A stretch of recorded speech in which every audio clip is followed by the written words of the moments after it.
बिस्मिल्लाहिर्रहमानिर्रहीम। अस्सलाम वालेकुम। Welcome to the informative channel. नाजरीन, आज की वीडियो में हम डिस्कस करेंगे कि स्ट्रॉन्ग ट्रैवल हिस्ट्री कैसे बनाई जाती है और फर्दर ये कि ट्रैवल हिस्ट्री बेसिकली होती क्या है और कौन कौन सी कंट्रीज़ हैं जो जिनके विजिट वीज़ाज़ के लिए अप्लाई करने के लिए आपको अच्छी ट्रैवल हिस्ट्री की ज़रूरत होती है, like USA, UK, Canada, Australia, New Zealand. जो भी डेवलप्ड कंट्रीज़ हैं वो आपको उस वक्त तक वीज़ा नहीं देंगी जिस वक्त तक आप ये शो नहीं करते कि आप एक टूरिस्टिक पर्सन हैं, डिफरेंट प्लेसेस को विज़िट करते रहते हैं। एज अ रीज़न आपको ये बताना पड़ेगा कि आपके पास एक ट्रैवल हिस्ट्री है। और उसके बाद के ट्रैवल हिस्ट्री बनाने के लिए आपको कौन कौन सी कंट्रीज़ के वीज़ाज़ ईज़िली मिल सकते हैं, उन कंट्रीज़ को हम डिस्कस करेंगे। और ये कि जो ट्रैवल हिस्ट्री बनाने के लिए हम वीज़ा स्टैम्प करवाते हैं मुख्तलिफ़ कंट्रीज़ के, जो कि ईजी कंट्रीज़ होती हैं, वीज़ा देती हैं जो, तो उन कंट्रीज़ का जस्ट वीज़ा लगवा लेना ही काफ़ी है या कि उन कंट्रीज़ को विज़िट करना भी ज़रूरी है। और उसके बाद आपको मैं कुछ टिप्स एंड ट्रिक्स बताऊंगा कि किस तरह से आप जो कॉस्ट सेविंग टूर्स हैं वो कर सकते हैं। और उसके बाद ये कि स्टिकर वीज़ा या फिर ई वीज़ा, इन दोनों में से कौन सा वीज़ा बेहतर रहता है ट्रैवल हिस्ट्री के लिए। And then at the last ये कि अगर आपके पास ट्रैवल हिस्ट्री नहीं है तो फिर उसका अल्टरनेटिव क्या होगा। ये कुछ पॉइंट्स हैं जो हम आज की वीडियो में डिस्कस करेंगे। तो चलें स्टार्ट करते हैं। मज़ीद आगे बढ़ने से पहले वीडियो के नीचे रेड सब्सक्राइब बटन और बेल आइकन को प्रेस कर दें। अगर आपने चैनल को सब्सक्राइब किया हुआ है लेकिन आपको न्यू वीडियोस के नोटिफिकेशंस नहीं मिलते तो बेल आइकन को प्रेस कर दें ताकि ऑटोमेटिक नोटिफिकेशंस मिलते रहें। सबसे पहला पॉइंट कि व्हाट इज़ ट्रैवल हिस्ट्री। जैसा कि नाम से ही क्लियर है कि आपने अपनी हिस्ट्री बतानी है। जो भी आपकी ट्रैवल आपने प्रीवियसली किया है उसकी पूरी डिटेल आपने बतानी होती है। तो डिफरेंट कंट्रीज़ को विज़िट करना टूरिज़म पर्पज़ के लिए यही आपकी ट्रैवल हिस्ट्री होती है। जितना ज़्यादा आप लोग ट्रैवल करेंगे उतनी ही ज़्यादा आपकी जो ट्रैवल हिस्ट्री है वो स्ट्रेंथन होगी। ये बेसिकली वीज़ा ऑफिसर को एक इम्प्रेशन देती है कि आप एक टूरिस्टिक पर्सन हैं और मुख्तलिफ़ कंट्रीज़ को आप विज़िट करते रहते हैं। इसलिए जब वो नए वीज़े के लिए हम अप्लाई करते हैं तो उस वक्त आपके पास एक रीज़न होती है अप्लाई करने के लिए, तो जो कि वीज़ा ऑफिसर की भी समझ में आती है कि आप इस तरह से विज़िट करते हैं और आपको इसलिए इसी पर्पज़ के लिए आपको जो कंट्री है जिसमें आपने अप्लाई किया है उसका वीज़ा आपको चाहिए। कौन कौन सी कंट्रीज़ हैं जो कि ट्रैवल हिस्ट्री को कंसीडर करती हैं, तो इसके लिए मैं आपको बता दूं कि जो सारी जो डेवलप्ड कंट्रीज़ हैं जिनमें आप कह लें कि यूके, कनाडा, ऑस्ट्रेलिया, यूएसए और शेंजन कंट्रीज़, न्यूजीलैंड, जो भी डेवलप्ड कंट्रीज़ हैं वो ये चीज़ को देखते हैं कि वो आपने प्रीवियसली किन किन कंट्रीज़ को विज़िट किया है। वो देखने के बाद देन ही वो वीज़ा इशू करते हैं। इन कंट्रीज़ का अगर आपने वीज़ा अप्लाई करना है तो आप कभी भी स्ट्रेट वे इन कंट्रीज़ का वीज़ा अप्लाई ना करें, बल्कि पहले अपनी ट्रैवल हिस्ट्री बनाएं। जो इजी कंट्रीज़ हैं उन कंट्रीज़ को विज़िट करें, देन उसके बाद आप जो डेवलप्ड कंट्रीज़ हैं तो उनका वीज़ा अप्लाई करें। कौन सी कंट्रीज़ हैं जो कि विज़िट वीज़ा ईज़िली दे देती हैं। इस चीज़ के लिए जब आप अप्लाई करें, इन कंट्रीज़ के लिए जब आप अप्लाई करें तो आपने ख्याल रखना है कि जिस कंट्री के लिए आप अप्लाई करने जा रहे हैं उसकी वर्थ भी होनी चाहिए। लाइक अगर आप अप्लाई करते हैं तो सबसे पहले आप दुबई का वीज़ा अप्लाई करें, यूएई का, जो कि ई वीज़ा होता है और बड़ी इजीली मिल जाता है और ये एक अच्छा टूरिस्टिक पॉइंट है। इसके बाद आप अज़रबैजान, बाकू, इसका भी ई वीज़ा होता है जो कि इजीली मिल जाता है और ये दोनों काफ़ी अच्छी कंट्रीज़ हैं, स्ट्रॉन्ग कंट्रीज़ हैं।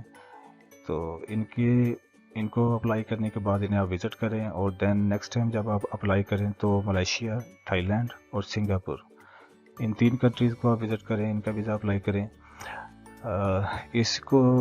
इन वीज़ाज़ को आप इसी सीक्वेंस के साथ अप्लाई करें, क्योंकि अगर आपके पास यूएई, अज़रबैजान, मलेशिया, थाईलैंड का वीज़ा है तो सिंगापुर आपको वीज़ा दे देगा, क्योंकि सिंगापुर जो है ये इसका वीज़ा थोड़ा टफ़ होता है निस्बतन थाईलैंड और मलेशिया के। इसके बाद आप अप्लाई करें टर्की के लिए। टर्की का जो वीज़ा है ये थोड़ा टफ़ होता है निस्बतन जो ऊपर वाले जो कंट्रीज़ हैं इनकी निस्बत जो टर्की का वीज़ा है वो थोड़ा टफ़ होता है, तो आप इसको बाद में अप्लाई करें। टर्की का वीज़ा अप्लाई करने के बाद आप साउथ कोरिया या जापान का वीज़ा अप्लाई करें, और देन उसके बाद जो डेवलप्ड कंट्रीज़ हैं आप उनका वीज़ा जो है ना वो अप्लाई करें। देन आप देखेंगे कि कैसे आपको वीज़ा ऑफिसर जो है ना वो वीज़ा देता है। कुछ लोग जो हैं वो स्टैम्प जो करवा लेते हैं अपने वीज़ा, लेकिन वो उन कंट्रीज़ को विज़िट नहीं करते जिनका उन्होंने वीज़ा लगवाया होता है। तो ये बात मैं आपको क्लियर कर दूं कि अगर आप उस कंट्री को विज़िट नहीं करते तो वो फिर आपकी ट्रैवल हिस्ट्री में काउंट नहीं होगा। इसलिए बेहतर है कि जिन कंट्रीज़ के भी आप विज़िट वीज़ा अप्लाई करें उन्हें आप 2 से 3 दिन के लिए चाहे आप विज़िट करें। तो ये भी ना हो कि आप जस्ट 1 दिन के लिए जाएं और उसके बाद आप वापस आ जाएं। इससे नुकसान ये होगा कि आपका जो टूरिज़म का जो पर्पस था वो फेल हो जाएगा।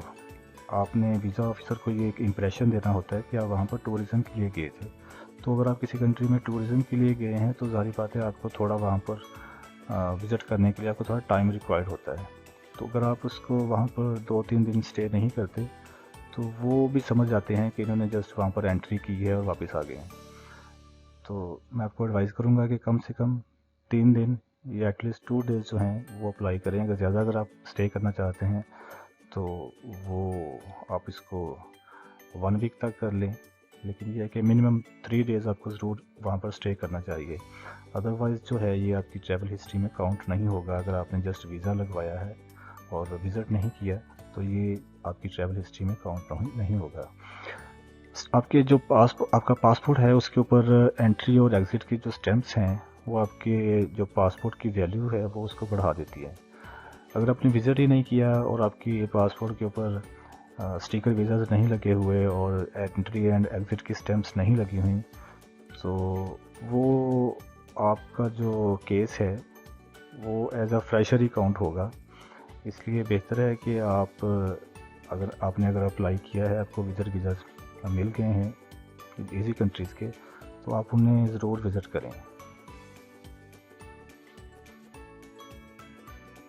स्टिकर वीज़ा या ई वीज़ा, कौन सा वीज़ा ठीक रहता है ट्रैवल हिस्ट्री को बनाने के लिए?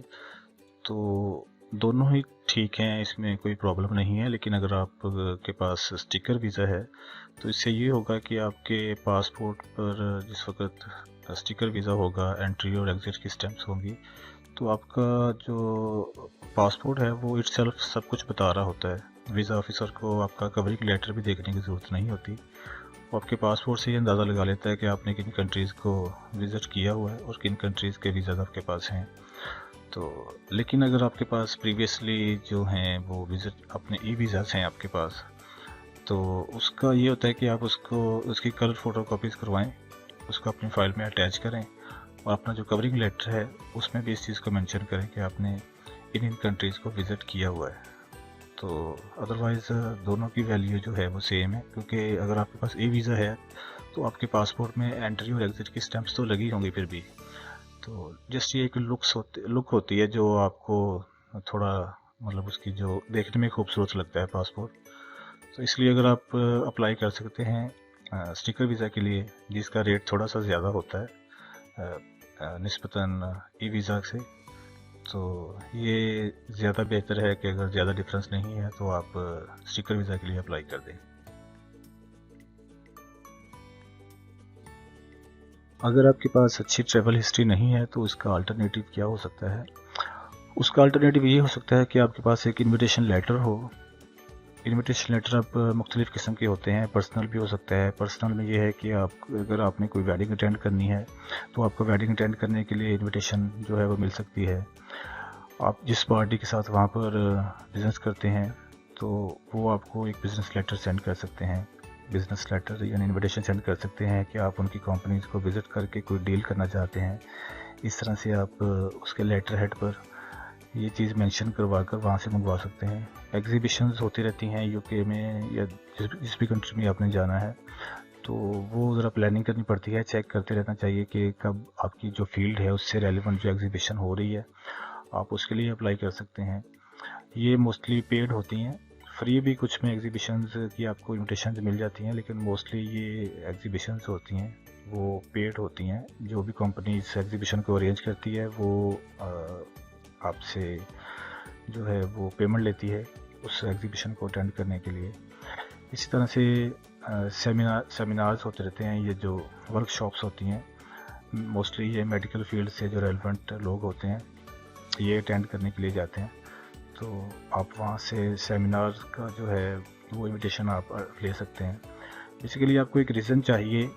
अगर आपके पास ट्रैवल हिस्ट्री नहीं है, आप टूरिज़म की बेसिस पे नहीं जाना चाहते, तो आप इनमें से जो भी आपको सूट करता है आपकी सिचुएशन के हिसाब से, आपके केस के हिसाब से, तो आप वहाँ पर वो इनविटेशन लेटर मंगवा कर तो आप विजिट वीज़ा के लिए अप्लाई कर सकते हैं।